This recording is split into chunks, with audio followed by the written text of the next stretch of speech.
Hello, and welcome back to Soulstar Radio. I'm Jacquelene Closemore, and I'm your host. Back here for another week, and yes, we've moved home since last episode when I was talking to you from our already sold home. I'm now talking to you from our new home, which, yay, finally. So it's going to allow me to do a lot more writing. And a lot more of doing readings and travelling around Australia as I have been, a lot easier. And so I'm really looking forward to being able to do a lot more, actually. It's going to be fun. I've been told I should go over to the US, but I'm just waiting a little while longer for that, and we'll just see what goes on.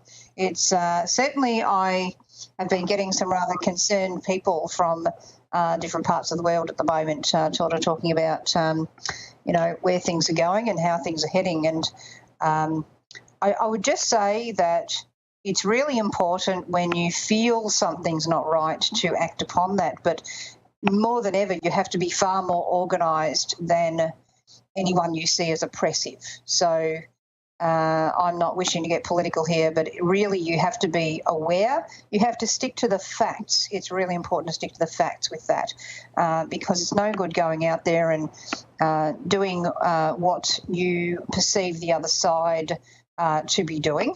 And if you're finding that you're up against a situation where there seems to be lies on one side, the problem with the media is that you get media that have very vested interests, and they're not interested in necessarily reporting the truth. They're interested in reporting a kind of maybe a tinted truth. Maybe it's a bit orange or a bit blue or a bit purple, a bit red maybe. So people who are off to the hard right, well, they're going to see part of the picture this way. And maybe the whole picture is all of this here, but they're only showing you that part because that's my right, which is probably your left. But anyway, it's all perception, isn't it? Because my right could be your hard left and your hard left could be my right. But the problem that the hard right and the hard left do is that they omit the whole picture. And it's really important to be able as much as possible to take in the whole picture, but it's really difficult when news organisations have a vested interest in presenting their side, what they would like us to see as, what it is that they're selling, and in a way that's often the case. So if you're finding that you're in a situation where you don't know what is the truth, it's really important to be more organised than ever. And rather than be apathetic and just, oh, well, it's not my problem, I don't get involved in politics because it's not my problem, pretty soon you find out it is your problem. And it's apathy and complacency that actually are the problem. And a willful blindness, a willingness to just take things on because you like this side or that side. And I'm not saying which side is right or wrong, but it's just really important as much as possible to take in the whole picture. And that's the important thing to be doing. So that's how I would kind of get you to look at, this whole period of time that we're in. And it's really important to keep a list of the facts. And I think it's really important for actors, artists, etc., to be very much, not going to the extremes of things, to be speaking to the truth of things rather than getting too locked up into, particular genders. So that's what I would say on that sort of thing. And if you find yourself fearing at this time, it's really important not to buy into this fear, because things that are repeated often, in a way they come true, because what we focus on is what we end up with around us. So it's really important to put your focus on not wishful thinking, not, oh, well, I'll just think happy thoughts, everything will be fine. You still have to organise, but there needs to be some faith in, perhaps there's a much bigger lesson here for all of us that, is going on here. So, meditate, talk to your friends, work together in groups, speak to the facts. Don't sort of call people on the other side idiots, and oh, you're this because you voted that. It's, people wake up in their own time, and I know that we don't have a lot of time, but it's really important to hold account to the facts and not be allowing fear to get the better of you, fear of losing a job, fear of all these sorts of things. It takes a lot of organisation together to prevent, I guess, people being stopped in their tracks. So that's all I've got to say on that now. So, yes, that's a little topic on dealing with fear. Now, we've actually got a very interesting guest on our show today, and I always find that divine timing puts everything where it needs to be, and sometimes that means that we have to do a bit of an intro first while we're getting people on the line. But we have now got a wonderful guest by the name of Rocky Krogfoss from Canada. Are you there, Rocky? I'm here. Can you hear me? I can hear you, Rocky, and welcome into the show. And we've been talking off air, a very interesting journey you've been through. But if you'd like to introduce yourself to the audience as to what got you started on your spiritual journey, I guess we'd call it. Right. Well, it's a bit of a story, but of course, most journeys are tied into life experiences that start as a child. And as I mentioned to you, I had a pretty ugly childhood, as I found out in time that quite a few people have had some pretty ugly childhoods too. But I was the oldest of 5 boys. I was 10 years old. I had a brother who was 9, 4, 2, and 1 when my mom and dad split up in the 60s. And because my mom was thrown out of the house, we had no choice but to stay with our father, who was a very violent man. And overnight, I wasn't a 10-year-old boy anymore. I suddenly became the beaten mother, so to speak. And that was part of my journey, as I was to find out later on. And it helped me to understand the trauma that many, many, many, many women feel in relationship with men that are out of balance, and understand the trauma, the hurt, the feelings. So as time went on and I survived my childhood, literally survived my childhood, I was in terror 24/7. As I moved on to a life as a young man out in the world, I had, of course, a lot of issues from this kind of behavior, and I was very, very angry at the world. I was Tourette's-like in my reactions to people. And I was also, as I'd mentioned to you, a very, very good athlete, so I played a lot of sports. And when I became a young man, I played a lot of sports with a pretty violent attitude. And that kind of attitude led to a life of conflict, a number of people challenging me all the time and putting me down all the time, just like my father did. Of course, that's the law of attraction. And the long story short is that when I hit 38, after I'd been married for 8 years, and I'd recently divorced, I had a 2-year-old daughter, and one day I was coaching her soccer team, and things kind of went sideways. And just overnight, like somebody turned the switch off. I went from the old Rocky, which was the guy who was kind of a ego-based, non-spiritual, kind of gratuitous monkey, as I call it, to a puddle of darkness, paranoia, fear, and all kinds of pain. And it was a hellish experience.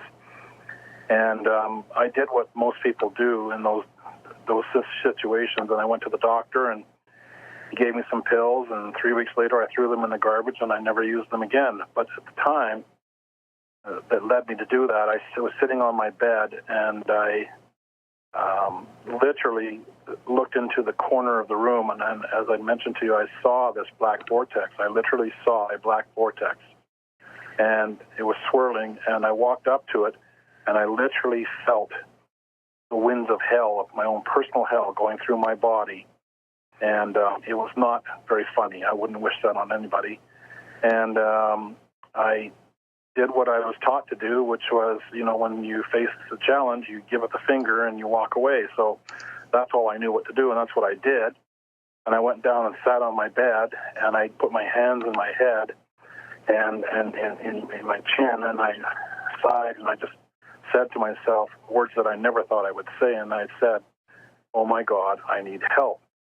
And it was 3 weeks later that a woman came into my life who was the most gifted healer, channeler that I've ever met. She channels spirit guides, kind of like Esther Hicks does.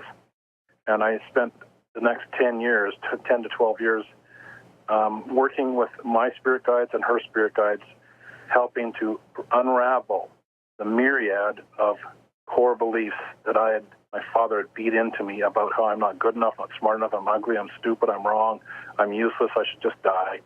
And all these things that he said to me, it began rebuilding myself and understanding the healing process. Now, during that healing process, about halfway through it, around 2006, my chief spirit guide, my head spirit guide, came through, and his name was Seth, the same Seth that most people have heard about, and he told me what I needed to do to heal, to move forward, and he also told me that I was a healer, and I literally looked around both shoulders, and I said, "Who are you talking to?" And he said, "I'm talking to you." And he said, "You're a healer," and he said, "This is what you do." And what he said to me is that you balance people's beings in your presence. You help them effectively and efficiently release pain from their body. And he said, "You've done it many times before. Let me show you an example." And he mentioned an incident that had happened a few years earlier at a big meeting where it was very, very tense, and a woman had a migraine headache. And I didn't know I could heal. I had no idea. But this woman was in a lot of pain, and she was a very gentle soul. She didn't like being in this political realm.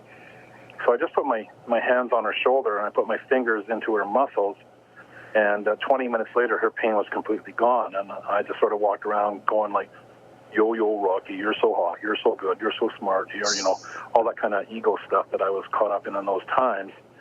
But he said at that time, he said, "You were using your gift because you were compassionately helping her heal her pain." And I said, "Well, that's cool." So he said, "You have work to do. You are here to help balance the feminine in everything." And he also told me to start studying energy. I was already an electrician at the time, and I knew a lot about energy. And he said, "I want you to study electromagnetic energy." And he said, "You'll know where to go from there. You'll figure it out." So in the next 10 years, I had studied the quantum sciences very deeply: quantum physics, biophysics, epigenetics, neuroplasticity, a number of different quantum sciences. And I became a bit of an expert on how your thoughts, feelings, emotions, and beliefs all work together in unison to create a frequency that goes out into the world and draws back to you the mere equivalent of what you believe about yourself. We know it as the law of attraction. So I became an expert on that, but I also got to work with a lot of women, primarily women. I'm working more with men nowadays, but primarily women who had chronic pain issues, migraines, fibromyalgia, also depression, anxiety, PTSD, a number of different issues. And each and every one of them, they were healed of their pain in approximately 5 to 10 sessions. So their pain not only left the first session, but it stayed away forever because we were able to reprogram. And that's when I really became skilled in this thing, was working with all these women, helping them release all this pain. So that's my story in a nutshell. So it's been quite a big journey for you in this. And how have you dealt with things like skepticism, both in yourself but also in people that you've met, perhaps? Yes, that is a big one, yeah. Because as most healers know, there's still a large number of people out there who go, "Oh, you're a healer, you're one of those, eh? The woo-woo guys."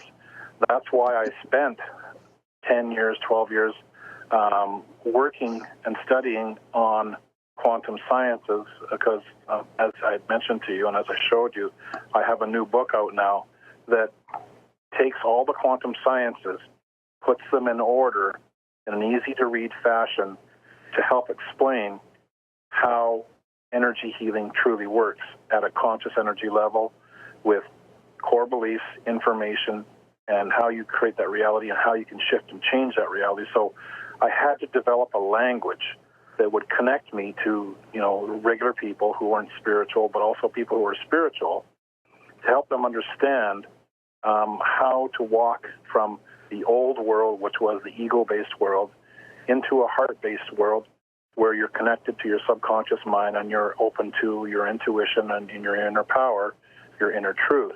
So that's true. I've had to develop that language that is way less woo-woo and a whole lot more practical. So that's one thing that I've done very well over the last 10 years. That's a really important thing, is to put it into that sort of practical sense. What would you do if someone right now was saying, is there any scientific links that they can make sense of in the healing journey? Oh, in my book, I've got over 30 videos from YouTube that are linked to TEDx in particular, where, very talented people, psychiatrists, doctors, quantum physicists, neurosurgeons. The list is a mile long of the people getting on stage, epigeneticists, getting on stage and talking about how science has got it all wrong, and especially how the medical field has primarily got it all wrong, that their entire mindset is out of balance with healing, and it never will heal anything. Not to say that you don't have doctors that can do a lot of really good work, like the people who can, reconstruct a face and do all that kind of miracle work. But I'm talking more about emotional damage, depression, chronic pain, that kind of thing. They're never, ever going to be able to help people in that area and help them heal it.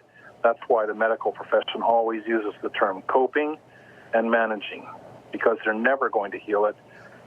Through this new science, we now know how to heal the cellular body, the frequency, and shift and change that frequency so that it aligns to love, not pain. And that's the secret to the whole thing, is aligning your cellular frequency based on your own core beliefs to the worthiness to receive love. That's really what it comes down to.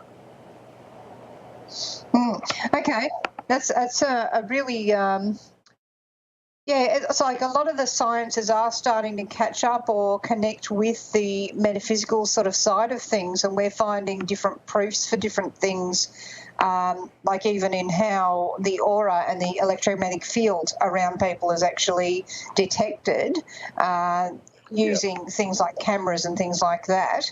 What sort of technology do you use on that front, or have you connected with on that front? I don't use any technology whatsoever. I was warned not to do that. My spirit guide said that my body is my technology, and they said it's divine, and it's.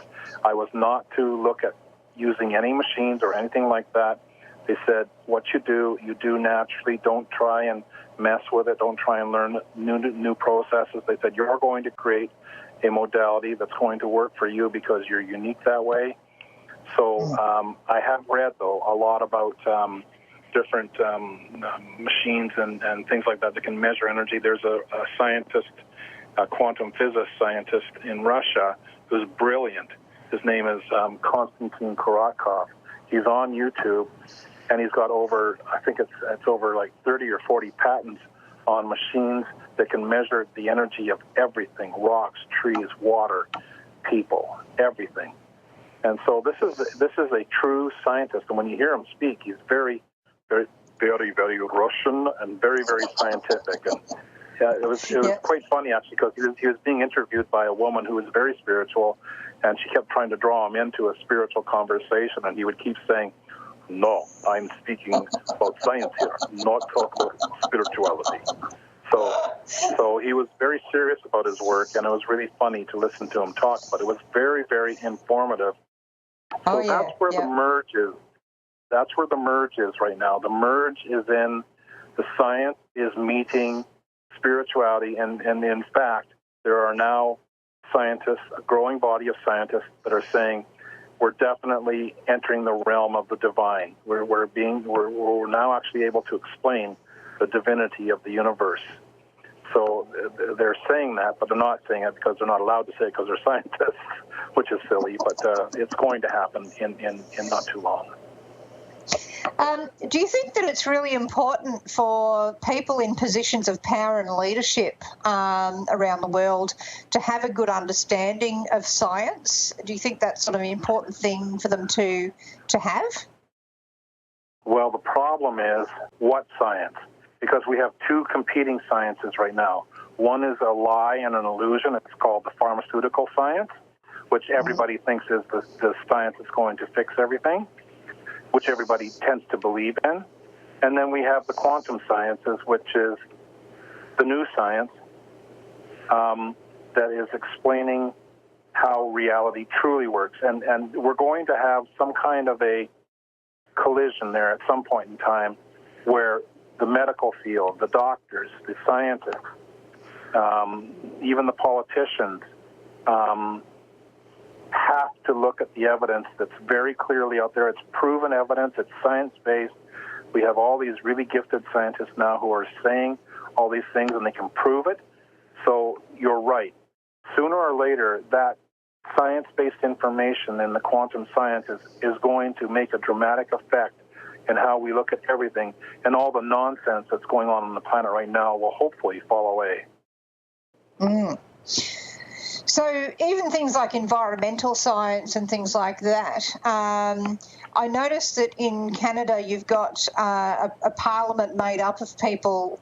From my understanding, last time I looked, was you had, the Minister for Education, for example, had a great educational background. Minister for Science had a science background, and that sort of thing. I may have some of those details wrong, but for each of the portfolios they're managing as ministers, they've actually had extensive background in those areas. Do you think it's dangerous for people to be making leadership decisions without an understanding of that sort of area? So, for example, if we're looking at how medicine is dealt with in the future and the issues of big pharma out there, how do you see that going in the future yourself with what you know about the law of attraction and this sort of thing, as far as how we find our leaders? Well, the angelic realm is more in charge of that, because they're the ones that are constantly bombarding the earth with these new waves of energy that are forcing change at a snail's pace, unfortunately, but it is what it is. The illusions of science, the illusions of education, the illusions of every institute you can name, media, politics, religion, they're all starting to crumble now because they cannot hold up to the weight of divine truth. Therefore, our job right now is not to jump in and fight those guys. Our job is to let them fall. They're falling. The science and the wisdom and the awakening of the planet is all way too powerful for the forces of darkness, or the Illuminati, if you want to call them that, to continue to support these kind of institutions.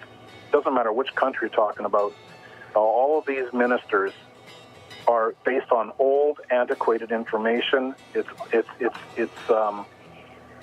money that we spend on our medical system, and we have a great medical system, it's extremely expensive. If we spent one 1,000th of that on healers, not only will we be more effective, but it would be a hell of a lot cheaper too. So the entire world is waking up bit by bit by bit, and I use this analogy for the forces of darkness, the greed, the corruption. Their entire reality is built on stilts, and those stilts are cracking and they're starting to fall. Beautiful. Thank you very much, Rocky.